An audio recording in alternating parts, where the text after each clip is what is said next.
Hello बच्चों, कैसे हैं आप। मैं हूं रहमान सर और हमारे इस एमपी पॉइंट्स क्लासेस पर आपका बहुत बहुत स्वागत है। तो ठीक है बच्चों, आज हम लोग डिस्कस करने जा रहे हैं कि मात्र 30 घंटे पढ़कर हिंदी में 98 नंबर कैसे लाएं। जी हाँ, बिल्कुल ये जादू है, एक नई ट्रिक है। लेकिन ये शर्त है कि आप लोग हमारे वीडियो को लास्ट तक देखें।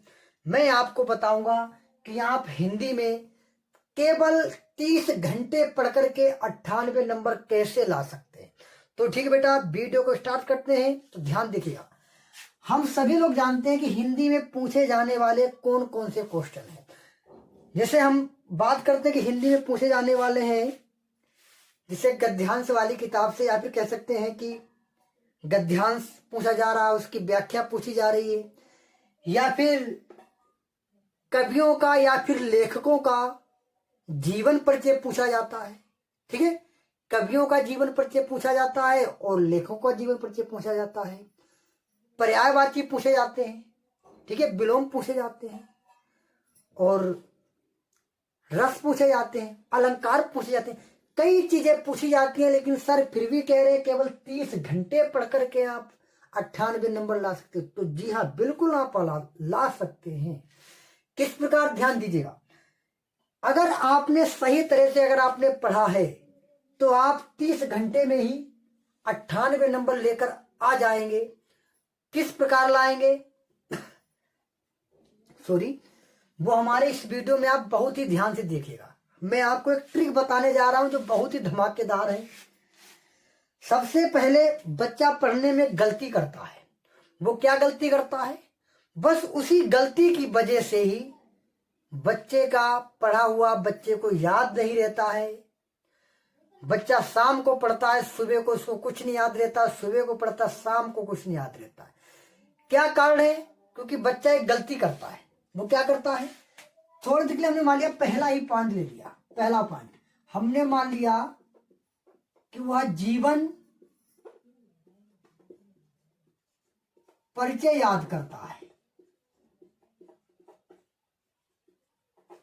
वह क्या करता है? जीवन परिचय याद करता है। जब वह जीवन परिचय याद करता है तो वो क्या काम करता है?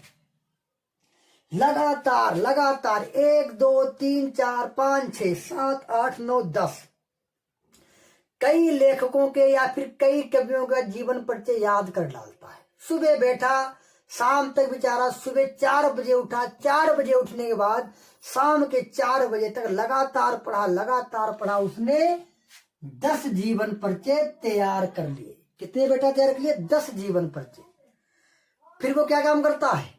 दूसरे दिन सोचता है कि अच्छा अब देखे हमें क्या याद है। तो तुम्हें क्या याद? घंटा होगा।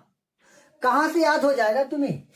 क्योंकि जब तुमने 10 जीवन परिचय तुमने याद कर लिए हैं, अब तुम्हारे अंदर ये कंफ्यूजन हो जाएगी कि सूरदास का जन्म कहाँ हुआ था, कहाँ कबीर दास का हुआ था, कहाँ रहीम दास का हुआ था, कहाँ महादेवी वर्मा का हुआ था।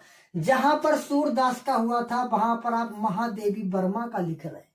किसका लिख रहे? महादेवी वर्मा का लिख रहे। क्यों लिख रहे? क्योंकि जब आपने 10 तैयार कर लिए एक ही दिन में तो कंफ्यूजन तो होगी ही कि सूरदास का जन्म इस स्थान पर हुआ था, कि कबीर दास का, कि महादेवी वर्मा का, कि आचार्य रामचंद्र शुक्ल का। बिल्कुल ही कंफ्यूजन हो जाएगी। बताइए बात सही है कि नहीं सही? बताइए। बिल्कुल सही बात है, क्योंकि आपके अंदर कंफ्यूजन बिल्कुल ही हो जाएगी, क्योंकि आपने 10 याद कर लिए। याद तो 10 याद कर लिए। अब इसके बाद आप कम से कम 1 महीने 2 महीने तक सो जाएंगे आराम से, और आप इसको देखेंगे ही नहीं कि आपने क्या पढ़ा था क्या नहीं पढ़ा। पहली बात तो आपको 2 घंटे भी आप इसको नहीं याद रख सकते हैं। अब क्या काम किया? नेक्स्ट दिन फिर किसी दिन मार गुस्सा आ गई, बहुत कस के, अरे कहते याद कर डालेंगे। उठे, कम से कम 100 क्या कर दिया? विलोम तैयार कर लिए। कम से कम 100 विलोम। फिर दूसरे दिन क्या काम किया? कम से कम 100 पर्यायवाची शब्द तैयार कर लिए। कम से कम 100। ठीक, दूसरे दिन लगातार चलती प्रक्रिया रही। उसके बाद फिर उठे, कम से कम 10 पैराग्राफ कर लिए। 10 कम से कम पैराग्राफ कर लिए, ठीक। उसके बाद फिर उठे कम से कम 20, कम से कम 20, कम नहीं, कम करना नहीं, बहुत अधिक करना है, जल्दी अच्छे नंबर लाने हैं, बहुत अच्छा पढ़ना है, बहुत अधिक पढ़ेंगे अच्छे नंबर आ जाएंगे। 20, कम से कम 20 क्या काम किए, कम से कम 20 व्याख्या कर ली, कम से कम 20 व्याख्या कर ली। पैराग्राफ का मतलब संस्कृत से हिंदी बना लिया, संस्कृत से हिंदी बनाना सीख लिया। व्याख्या कर ली हिंदी की, गद्यांश की कर ली या फिर पद्यांश कर ली, व्याख्या कर ली। ये काम इतना कर लिया, करते चले जा रहे, करते चले, बीच में 2-4 छुट्टी भी कर दी। कम से कम 20 दिन का टारगेट है ये। आपने ऐसा कर लिया, आपको लग रहा आप बहुत अच्छे नंबर ले आएंगे? बिल्कुल नहीं, बिल्कुल नहीं। आप 0 नंबर, आप 0 नंबर ला सकते हैं। इसलिए क्यों 0 ला सकते? क्योंकि आपके पढ़ने का ये तरीका गलत है। ये पढ़ने का तरीका आपका बिल्कुल ही गलत है। अब ध्यान दीजिएगा, अब मेन पॉइंट आया। हम आपको बताएंगे कि आपको किस प्रकार पढ़ना है और आप 98 नंबर किस प्रकार लाएंगे केवल 30 घंटे पढ़कर। तो ध्यान दीजिएगा, आपको ये 10 जीवन परिचय नहीं याद करने हैं। आपको क्या याद करना है? केवल एक आपको जीवन परिचय याद करना, केवल एक दिन में केवल एक, 10 नहीं याद करना। 10 याद क्यों, आपको याद नहीं रहेगा। केवल एक आपने जीवन परिचय याद किया। हमने मान लिया आपने आचार्य रामचंद्र शुक्ल का जीवन परिचय आपने याद किया। जब आप एक जीवन परिचय याद करेंगे तो आपको अच्छी तरह से याद रहेगा कि आचार्य रामचंद्र शुक्ल जी का ही हमने जीवन परिचय याद किया है, प्लस इनका जन्म किस स्थान पर हुआ है वो भी आपको याद, क्योंकि एक ही याद किया ना आपने। जब आपने एक ही याद किया है तो आपको पक्का याद रहेगा कि इनका जन्म किस जिले में हुआ है, कहाँ हुआ है, किस सन में हुआ है, इनके पिताजी का नाम क्या है, इनकी माता का नाम क्या। अगर आप 10 याद करेंगे तो इनकी माता का नाम इसमें लिख देंगे, इनकी माता का नाम उसमें लिख देंगे। बताइए पॉइंट सही है कि नहीं? बिल्कुल पॉइंट सही है। आप कंफ्यूज हो जाए ना कि इनकी माता का नाम क्या था और इनकी माता का नाम क्या है। ठीक है, महादेवी वर्मा की माता का नाम आचार्य रामचंद्र शुक्ल जी में लिख रहे, तो बिल्कुल गलत हो जाएगा, कहां से नंबर ला पाएंगे। जब आप एक दिन में केवल एक जीवन परिचय याद करेंगे तो आपको पक्का याद रहेगा कि इनकी माता का नाम क्या था, इनके पिता का नाम क्या था। बात आ गई समझ में? और क्या काम करिएगा, कम से कम, ज्यादा नहीं, 10 विलोम, 10 आप विलोम शब्द याद करिएगा, 10 आप विलोम शब्द याद करिएगा, 10 आप पर्यायवाची याद करिएगा, 1 आप पैराग्राफ करिएगा, 1 आप व्याख्या कीजिएगा। क्या आपको लग रहा है इसमें कुछ आप भूल जाएंगे? दिन में कुछ नहीं भूलेंगे। आपको खुद पता रहेगा कि आपने मित्रता पाठ की व्याख्या की तो उसमें मित्र के बारे में बताया गया था। बात समझ में कि आपने मित्रता पाठ की व्याख्या की तो उसमें मित्र के बारे में बताया गया था, मित्र का आचरण के बारे में बताया गया था कि हमें मित्र कैसा चुनना चाहिए, हमारे पास मित्र कैसा होना चाहिए। आपको बिल्कुल ही याद रहेगा क्योंकि आपने 10 थोड़ी ना याद की, आपने एक ही तो पैराग्राफ, एक ही को तो व्याख्या की, आपको बिल्कुल याद रहेगा। इसके बाद पर्यायवाची आपने केवल 10 याद किए, पक्का याद रहेगा कि 10 आपने याद किए, 10 का तो याद कर ही सकते हो। 10 आपने विलोम याद किए तो आपको याद रहेगा कि 10 विलोम हमने कौन से याद किए थे। और आप ये प्रक्रिया लगातार कब तक करनी है?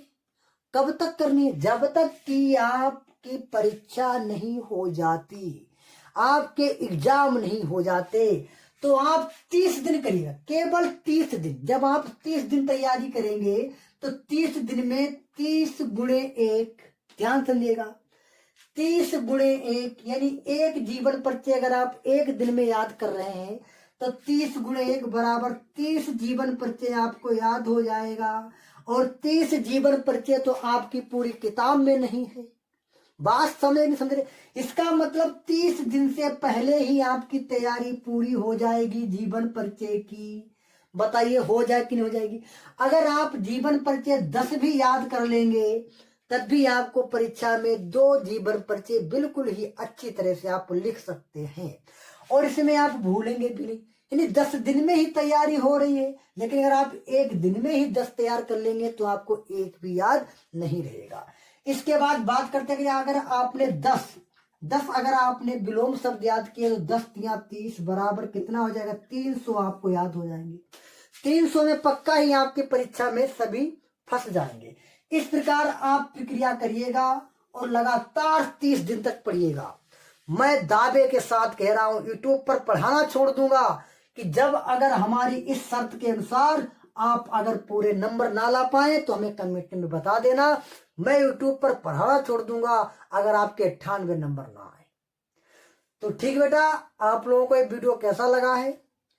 क्या हमारा आपको बताने का नजरिया सही है या गलत है? आप लोग कमेंट में जरूर बताइएगा। ठीक है, मिलते हैं अगले वीडियो में नई ट्रिक के साथ। तब तक जय हिंद जय भारत। लेकिन आप लोगों से हमारी छोटी सी एक रिक्वेस्ट है कि आप लोग हमारे चैनल को लाइक करिएगा, सब्सक्राइब करिएगा और शेयर करिएगा, ताकि अगला आने वाला जो भी वीडियो हो वो आप तक आसानी से पहुंच जाए और आप विदाउट पैसा दिए हुए हमारी नई नीतियों को समझ सकें। तो ठीक बेटा, मिलते हैं अगले वीडियो में।